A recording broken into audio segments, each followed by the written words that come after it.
the more fundamental thing for me is in government schools, how can we use AI? And how can we create the personalized adaptive learning platforms available and prescriptive homework? This is something that we're really passionate about. And as a state, I've been questioning my entire team that how do we go from passive learning to active learning? For lack of a better word, how do you gamify the entire classroom interaction between students and enable them to absorb content far better? I think this is something that this is a journey that we've just started. We've earmarked, and this is something that we're actually going to deliver. So that's one part. On the larger context, India has jumped over the personal computing, gone directly to smartphone, and then that presents a unique opportunity for us. So, healthcare. What's the role of wearables? If I want to look at preventive healthcare, is there technology out there where at least a pre-diagnosis can be done? So I know where to put my money, who to focus on, in terms of a unified, mandatory sort of a health platform coming in. So I think these are questions that we are also now asking ourselves. End of the day, every government has only so many resources. And as you rightly said, it's about putting that money where it actually makes sense and where outcomes can be measured and outcomes will be actually delivered. Right now, our entire system is focused more on outputs. And that's what I think is resulting in the challenges that we're facing. Whenever it is affordable, is using. Whenever there is a must, is going for petrochemical. Now, recent times, you have seen Silicon Valley. There is no water. Environmental imbalance. Because of that fire, how much loss? 4 lakh crores. Now, because of environment, cloud bursting. At a place, 30 centimeters, 40 centimeters. That is another problem.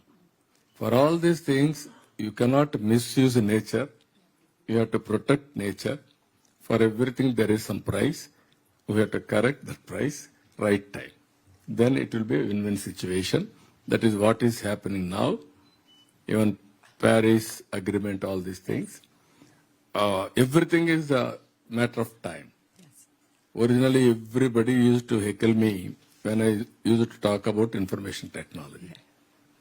Today, everybody is linked with information technology. Otherwise, he cannot perform. So it is which is good. Phase 1, which is the next, it is a matter of time. And also we have to work in that direction. It is a reality. Petrochemical has to go. Yeah. Green energy has to come. Both has to manage simultaneously for transition period. So it's a very lengthy question. Like put forth a lot of them. But as she rightly said, we have constraint on the funds.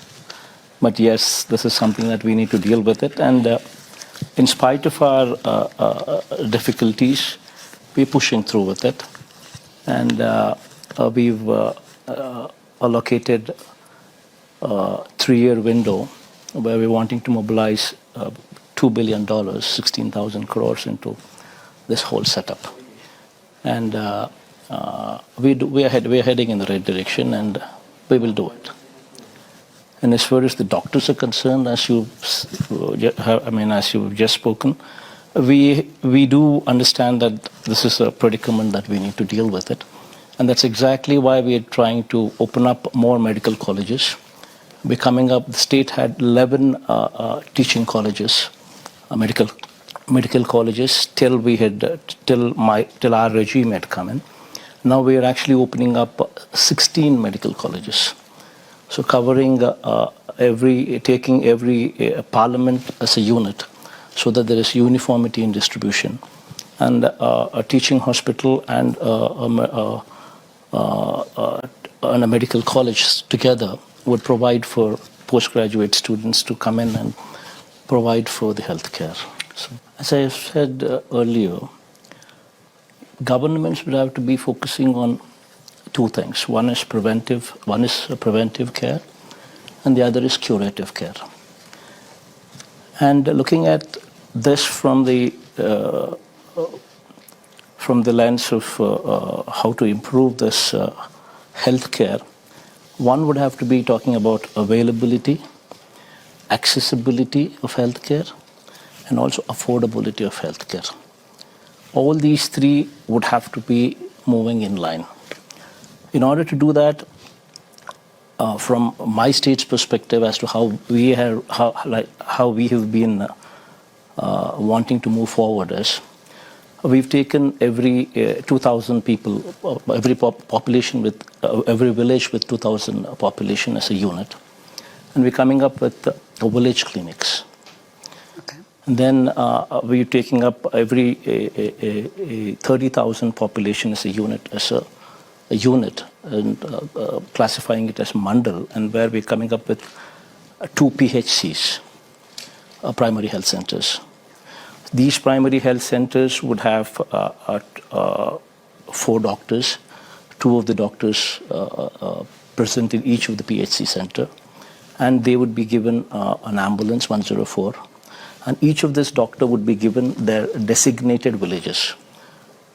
So 5 villages or 4 villages, depending on the mandal size, to each of these doctors. And these doctors, every alternate day, would hop onto the ambulance and visit the village, and they would become the family doctor for that village. Very soon the doctors, because they've been designated only those 4 villages, so they would start to identify people by names, and they would use this village clinic as a hub. This village clinic primarily would be having an A&M, nursing graduate, mid-level health practitioner, and ASHA workers that we spoke about also reporting there. So that would take care of the preventive part.